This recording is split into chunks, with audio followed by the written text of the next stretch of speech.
மாண்புமிகு உறுப்பினர் உதயசூரியன். மாண்புமிகு பேரவைத் தலைவர் அவர்களே, உங்கள் தொகுதியில் முதல்வர் என்கின்ற சிறப்பான திட்டத்தின் மூலமாக 10 கோரிக்கைகளில் ஒரு கோரிக்கையான பேருந்து பணிமனை கல்லூராயன் மலையில் சங்கராபுரம் தொகுதியில் கல்லூராயன் மலையில் வேண்டும் என்று கொடுக்கப்பட்டிருந்தது. இந்த விடியல் பயண திட்டத்தில் மாண்புமிகு முதலமைச்சர் திராவிட மாடல் ஆட்சியில் பல்வேறு பலாயிரக்கணக்கான மகளிர்கள் பயன்பட்டுக் கொண்டிருக்கின்ற வேளையில் நல்ல வேளையில் இந்த மலைப்பகுதியில் இருக்கின்ற மகளிர்களுக்கு அந்த வாய்ப்பு இல்லாமல் இருக்கிறது. சென்ற முறை மாண்புமிகு முதல்வர் அவர்கள் அந்த கருத்துரு படிப்படியாக நிறைவேற்றப்படும் என்று அறிவித்திருக்கின்றார்கள். ஆகவே இந்த வெள்ளிமலையில் கல்லூராயன் மலையில் ஒரு புதிய பேருந்து பணிமனையை உருவாக்கி தருகின்ற போது அங்க இருக்கின்ற மலைவாழ் பழங்குடி மக்களுக்கு அந்த விடியல் பயணம் திட்டத்திலும் பயன்பெறுவார்கள்.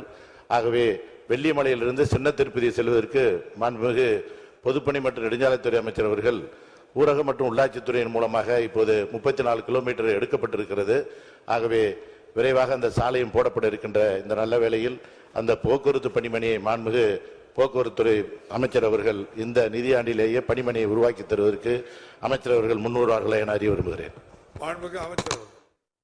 மாண்புமிகு பேரவைத் தலைவர் அவர்களே, மாண்புமிகு உறுப்பினர் அண்ணன் உதயசூரியன் அவர்கள் தொடர்ந்து இந்த கோரிக்கை வைத்து வருகிறார்.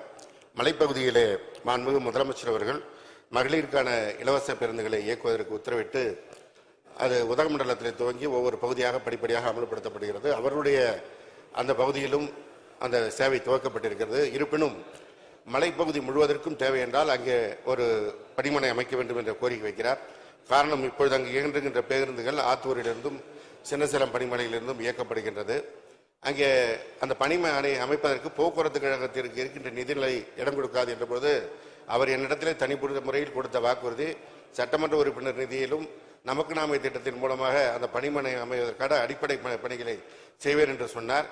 ஏற்கனவே நம்முடைய ஊரக உள்ளாட்சித்துறை அமைச்சர் அவர்கள் மாண்புமிகு அண்ணன் ஐ. பெரியசாமி அவர்கள் அதே போன்று தன் பொறுப்பிலே அந்த நிதியை ஏற்பாடு செய்து அவருடைய ஆத்தூர் தொகுதியிலே பணிமனை அமைப்புக்கு கோரிக்கை வைத்து மாண்புமிகு முதல்வர் அனுமதியோடு அது அறிவிக்கப்பட்டிருக்கிறது.